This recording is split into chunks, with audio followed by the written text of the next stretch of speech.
pessoa, vamos a mais um super pensador para a construção de repertório? Dessa vez chegou o momento de discutir Jean-Paul Sartre. Sim, um dos maiores nomes do pensamento existencialista, um dos maiores revolucionários no olhar sobre a realidade e, francamente, um dos mais difíceis de compreender, já que existencialistas não são fáceis de engolir. É verdade. Tem aí uma discussão sobre Simone de Beauvoir que não me deixa mentir, né? Graças a Deus. No entanto, há alguns conceitos, algumas matrizes de pensamento hiperpráticas que você consegue encaixar em praticamente todas as discussões, e não é à toa que eu uso em praticamente todas as aulas. Porra! Tudo isso? Então significa que você vai ter um daqueles repertórios coringa para encaixar em 11 a cada 10 redações que você escrever. Vamos lá? Uma das primeiras matrizes de Sartre é sobre comoção. E como a comoção degrada a consciência. É uma das máximas que eu vivo repetindo em aula, né? Você já deve ter ouvido. A comoção é a degradação da consciência. O que isso significa? Significa que todas as vezes em que a emoção predomina no olhar sobre a realidade, no entendimento dos fenômenos, na forma como a gente encara a vida, né? Significa que você pensa menos, significa que você reflete menos e que provavelmente você mete os pés pelas mãos, né? Sabe a tia que fala, siga seu coração. Tradução, se ferre, vai dar ruim. Né? Se fudeu. É porque quase sempre nós não conseguimos enxergar as coisas como elas são. O filtro das emoções nos cega, nos tira a capacidade de enxergar os fatos. E claro, cria a nossa versão dos fatos, né? Se talvez Bentinho tivesse lido um pouco mais de Sartre, ele entenderia que as loucuras da cabeça dele sobre Capitu eram força da comoção e não necessariamente as coisas como elas são. Então, é um risco muito grande colocar as emoções à frente. E nós somos, infelizmente, uma sociedade sensiocêntrica, como diria Peter Singer. Nós usamos as emoções para tudo. Nós somos comovidos demais. E nos ensinam desde a primeira infância que são essas as emoções que devem guiar a vida. Sinta o amor pelas pessoas. Tente viver a vida seguindo a sua intuição. Se ferre todos os dias, né? Mais ou menos isso. E nisso, infelizmente, nas próprias palavras do Sartre, nós criamos uma lógica muito imediatista. Porque a emoção é imediatista, ela não dá tempo, né? Você não tá cego de raiva e de repente diz, não, peraí 2 dias, porque eu vou aqui pensar melhor sobre essa realidade, vou analisar os fatos, vou tentar juntar Lé com Cré e vou ver se realmente faz sentido eu brigar com você ou não. Não entende isso, né? Você tá cego de raiva, tá possesso, já tá com as orelhas vermelhas, você vai partir pra briga. Você não pensa 2 vezes. Da mesma forma que essa excessiva comoção em torno dos eventos políticos, sociais, dos movimentos sociais, quase sempre faz com que nós joguemos pedra em quem não merecia recebê-las.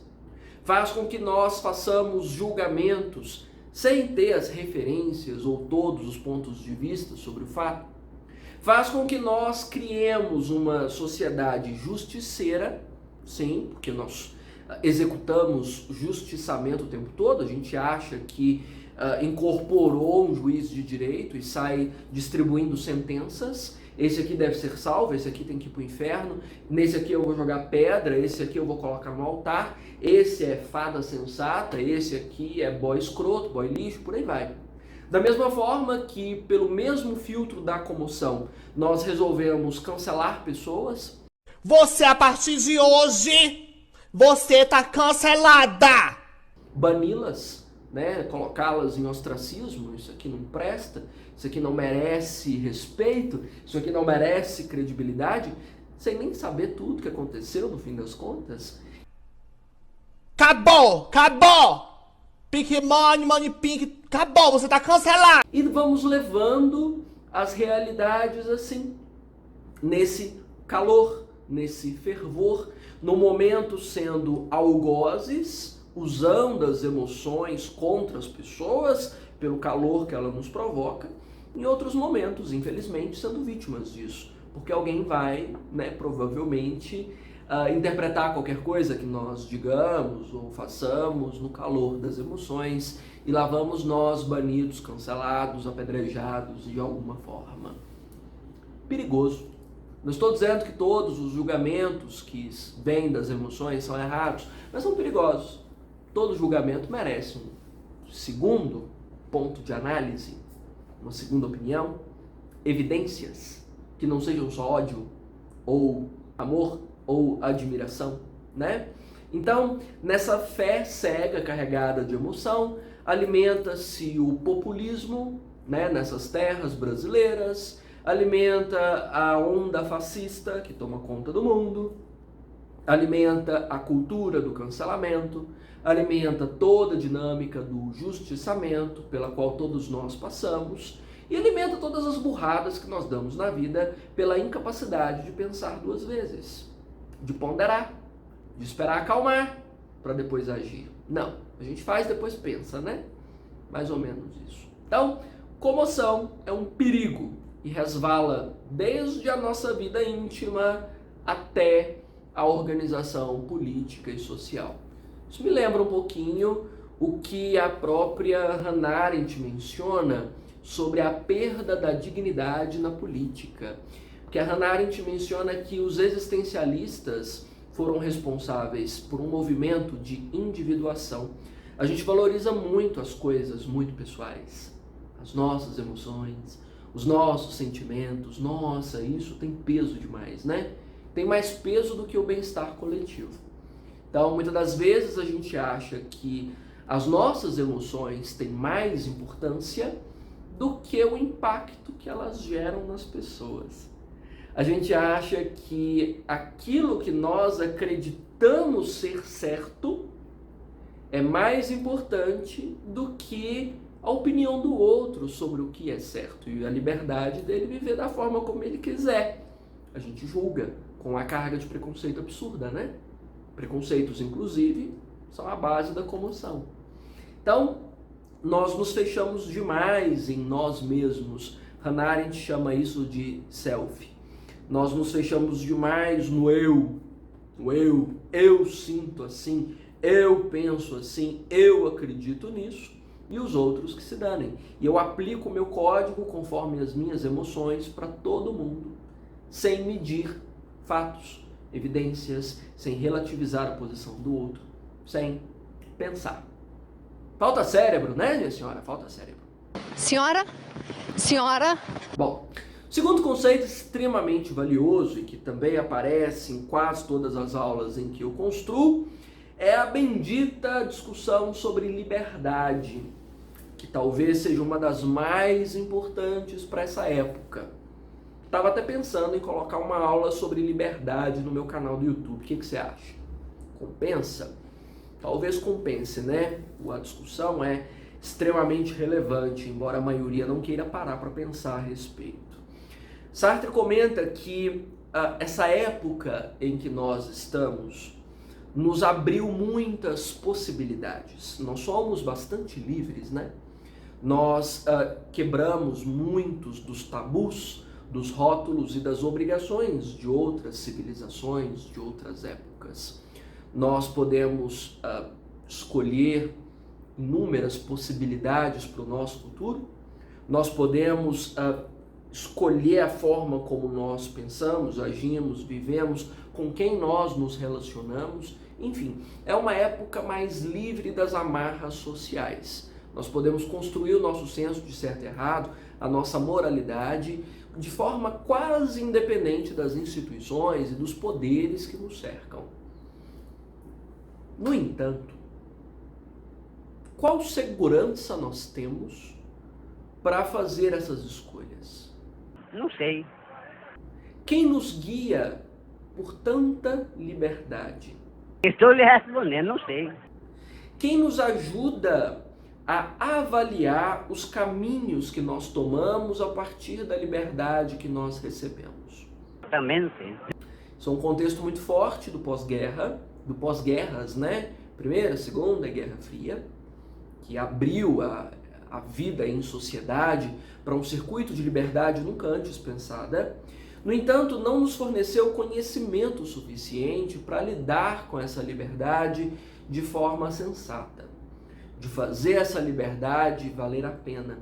Então, nós quase sempre enfrentamos nas nossas crises existenciais alguns desses grandes, conflitos. Primeiro, eu fiz da minha vida o que eu podia realmente fazer dela? Se eu tivesse seguido por outro caminho, eu teria feito melhor do que eu fiz agora? Será que eu estou no caminho que eu deveria estar? Será que dá para mudar de caminho enquanto eu estou fazendo esse? Será que eu seria mais feliz se eu tivesse em outro campo? Será que eu consigo fazer 3 caminhos de uma vez? Sem contar que a maioria é indecisa e mal consegue começar o primeiro caminho, que dirá renunciar e começar outro, né? Então nós temos a possibilidade de viver dentro de um espectro de liberdade muito grande, inclusive na forma como nós lidamos com as pessoas, como nós fazemos com a nossa vida, mas nós não recebemos lá muita orientação para termos responsabilidade com essa caminhada. Resultado? Angústia.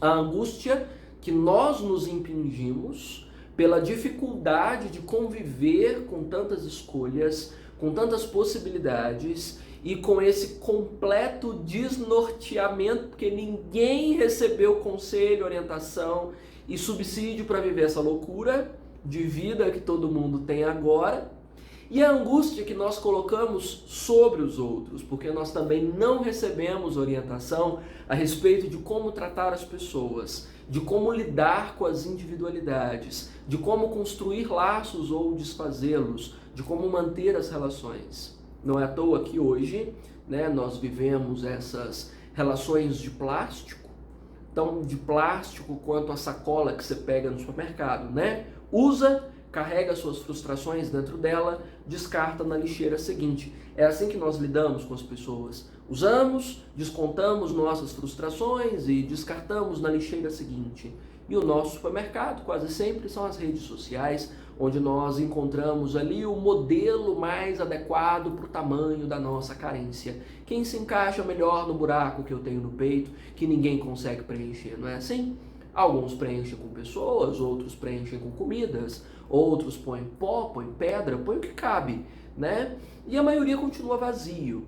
E o vazio quase sempre não é de um sentimento, de uma pessoa, de uma comida ou de uma droga, mas o vazio é de saber para onde estar caminhando e se esse caminho que está sendo seguido é seguro, se esse caminho é bom. E se essa felicidade ou esse contentamento dessa caminhada é o contentamento e a felicidade que eu deveria sentir. Nenhum de nós sabe exatamente o que deveria estar sentindo nesse momento. Você sabe? Eu não sei. Eu não sei se isso que eu estou sentindo agora é o que eu deveria sentir com a idade que eu tenho e com a posição social em que eu estou. Eu não sei. Nenhum de nós sabe. Essa é a angústia trazida por essas liberdades. Ninguém sabe absolutamente de nada. Ninguém recebeu nenhum conselho, nenhuma orientação ou uma cartilha de como usar a liberdade de forma produtiva e responsável. Não, ninguém recebeu. E estamos todos nós tentando encontrar o fio da meada. Nenhum de nós encontrou, liberdade sem responsabilidade, angústia para todos nós, De vários tamanhos. Pois então.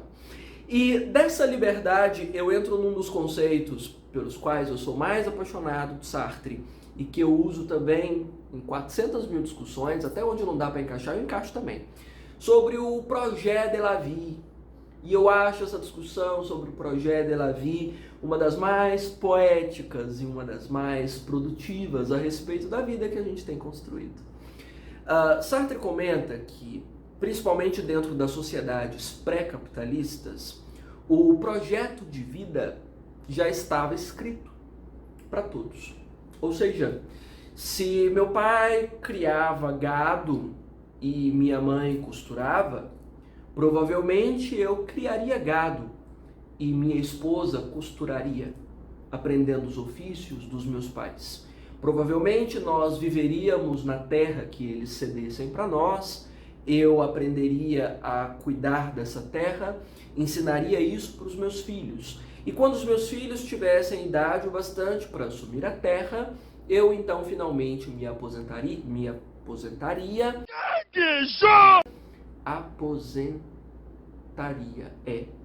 Esse verbo me deu um nó. Me aposentaria. E aí, eu ia tirar um descanso, as férias. E aí eu poderia curtir a velhice junto da minha esposa costureira. Ia poder ver os meus filhos dando continuidade à obra, levando o meu nome e os meus genes. E provavelmente os meus netos, os meus bisnetos e os meus tataranetos criariam gado e costurariam roupas. Projet de la vie. Nenhuma liberdade, mas a segurança de saber exatamente que caminho seguir e qual caminho seria a resposta para o sucesso. Porque, afinal de contas, fazer isso seria realizar-se. Né? Tinha uma meta. Você cumpre a meta, você se realiza. E nós não vamos colocar uma meta, nós vamos deixar uma meta aberta. Não é assim? Não tinha essa história de dobra a meta, quando a gente dobrar a meta a gente vê o que faz depois. Não. Cumpriu a meta, beleza. Missão cumprida com sucesso. Próxima. Quando a gente atingir a meta, nós dobramos a meta. Hoje nós não temos um projeto de vida. Você mal sabe o que você vai comer na próxima refeição. Você não sabe o que vai ser sua vida no próximo ano. Você não sabe que tipo de pessoa você quer se tornar. Você não sabe quais valores ou qual marca você quer deixar no mundo. Você tem certeza que você quer deixar uma marca no mundo, todos nós queremos. Ortega y Gasset que menciona, né, que a maior ambição humana é deixar uma marca no mundo. Queremos, mas nós não fazemos ideia do que queremos. Da mesma forma que nós não temos o caminho a ser seguido. Nenhum de nós tem. Então, para nós é como se estivéssemos caminhando numa grande corda bamba e houvesse abismos pelos dois lados. Nós não sabemos em qual momento nós podemos cair, porque nós não temos a dimensão da caminhada. Nós não temos a dimensão do futuro. Nós perdemos a capacidade de pensar o futuro, de pensar o fim até. A morte é uma ideia que muito nos assusta, assim como a aposentadoria também, que eu não consegui nem verbalizar de tão susto que eu tenho, porque ela é a ideia de que nós vamos acabar no mundo sem ter necessariamente cumprido o que precisava cumprir. E o medo de deixar essa terra sem uma marca, sem ter cumprido todo o plano. Você vê isso nas pessoas hoje. Um medo absurdo de envelhecer, porque não pode envelhecer, porque não pode acabar, porque eu não fiz tudo que eu precisava fazer, porque as pessoas não sabem o que elas têm que fazer. Não existe um projeto de vida fixo, as pessoas não sabem para onde estão caminhando. E aí se perdem no meio do caminho com uma facilidade imensa, se desesperam, caem em depressão, ansiedade, pânico, colapso, porque nós não sabemos um projeto de la vie, nós não elaboramos esse projeto de la vie. Nós somos o que Milan Kundera, não é o Milan Kundera, é o Jack Kerouac chama de geração beat. Nós não queremos o passado, não. Nós não queremos a vida monótona e chata dos nossos pais. Mas nós também não queremos o futuro, porque nós temos medo dele, nós não sabemos o que dá para fazer. Então a gente está tentando aproveitar a batida, né? Curtir a vida, sei lá, viajar, fazer stories, ficar famosinho. Isso parece uma coisa que dá para fazer agora. Nós vivemos desses agoras, né? Nesses agoras em que a gente faz uma farra no final de semana, em que a sua maior ambição é cair de bêbado na próxima festa, é comprar um carro, sei lá, namorar a crush que você está perseguindo nas redes sociais, mas você não sabe muito bem o que você quer fazer da sua vida. No fim das contas, você tem consciência de que sua vida é pequena e mesquinha e que você não tem feito muita coisa dela. E que provavelmente você não vai conseguir fazer muita coisa. Você sonha alto, mas você não sabe que caminho seguir para chegar lá. Você sabe que você está distante, mas você não sabe como chegar. Você não desenhou o projeto. Você não sabe o caminho. Nenhum de nós sabe, né? A gente tem esses sonhos vagos, né? Quero ser grande, quero ser famoso, quero ser rico, quero ser referência de alguma coisa, mas você não sabe o que você quer, você não sabe fazer, você não sabe chegar lá. Você está fazendo story. Torcendo para alguém de repente te colocar no lugar em que você acha que precisa estar. Mais ou menos isso. Então, a ausência desse projeto de la vie tem criado um monte de baratas tontas, desnorteadas, né? Meio cegas em relação ao que o mundo pode ser. Tá passada? Espero. Chocado, completamente desnorteado, né? Porque Sartre tem esse poder de nos dar uma bufetada e esperar para bater na outra face, né? Porque afinal de contas, isso é existencialismo. É derrubar tudo que a gente acredita que está fazendo que presta para nos mostrar que nós somos um grande monte de nada. Ok, espero que Sartre tenha ajudado você a repensar seu repertório, a repensar a vida e, claro, a marcar mais sessões com seu terapeuta, né? Combinado?